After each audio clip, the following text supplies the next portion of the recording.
Hello and welcome. I'm Dana Kabunda, and joining me today for a very special interview is Bee Bloeser. Wide-eyed ideals and two young children in tow, Bee followed her husband first to Nigeria, then to Equatorial Guinea in the campaign to wipe out smallpox.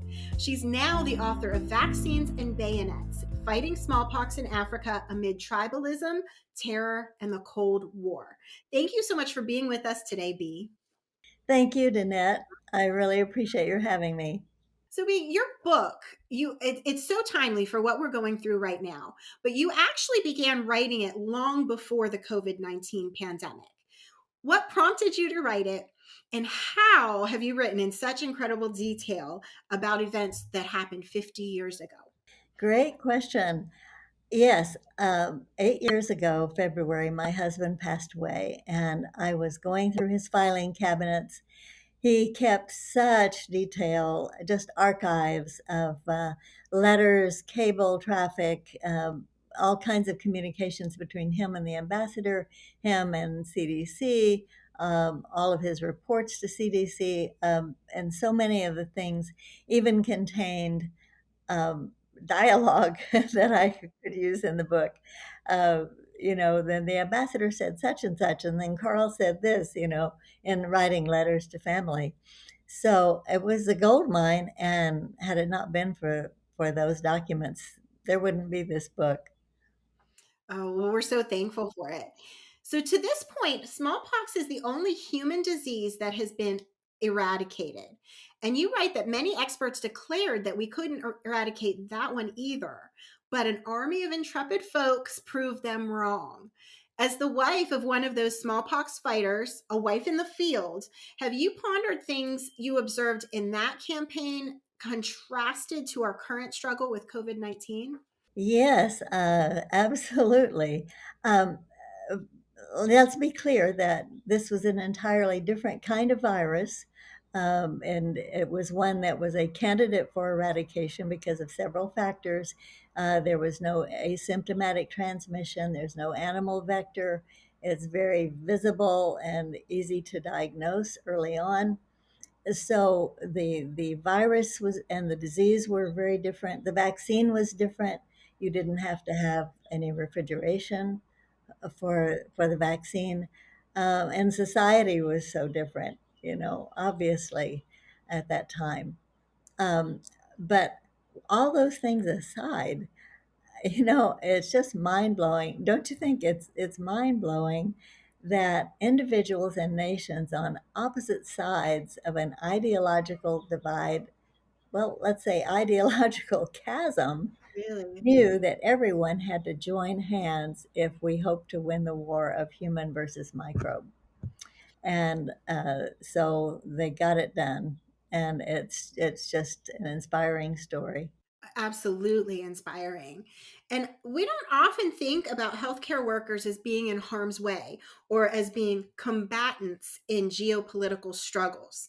But you and your family often found yourselves in those struggles. Tell me a little bit about what you faced. That was in Equatorial Guinea, and Equatorial Guinea had been independent from Spain only 18 months at that point.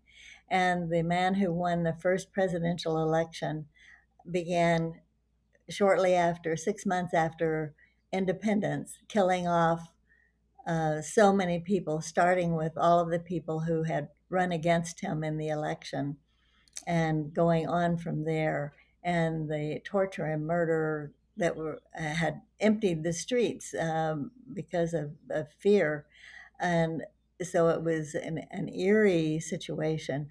When it first came home to us was when we were unpacking our household shipment, and 7 soldiers crowded into our small living room, thrusting their bayonets, rusty bayonets, through all our belongings as we unpacked, and things went on from there. My goodness, did you ever find yourself wondering, what am I doing here? Great question. Yes, there were times. There were times. Uh, I'll set a scene for you. I am in the back seat of the embassy car. being driven to the shelter of the American Embassy and wondering what's happened this time and what on earth am I doing here? But all I had to do at times like that was transport myself into the back seat of another vehicle a year before when our big white Dodge Power Wagon with the smallpox insignia on the side was on its way up toward the Sahara, and a woman right next to my window, gave me my first up close and personal look at a smallpox survivor with deep pitted scars, and yet tears streaming down her face. She and her neighbors had run out to the truck, as happened all the time, yelling, "Ronkadiddy, ronkadiddy." That meant, "May you live long." No longer was smallpox killing off 30% of their family members who had had smallpox, or leaving them disfigured and blinded.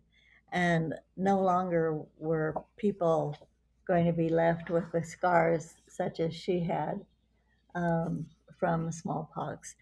It's hard for people to imagine how horrible a disease smallpox was. And so I always knew what we were doing there. I can't I can't say that I always remembered that, but it was a touchstone. Absolutely. Well, thank you for all the amazing sacrifices you made to eradicate that disease. To learn more about Bee, her book, Vaccines and Bayonets, as well as all of her other projects, please visit her website at bbloeser.com. Thank you so much. Thank you, Danette. I enjoyed being with you.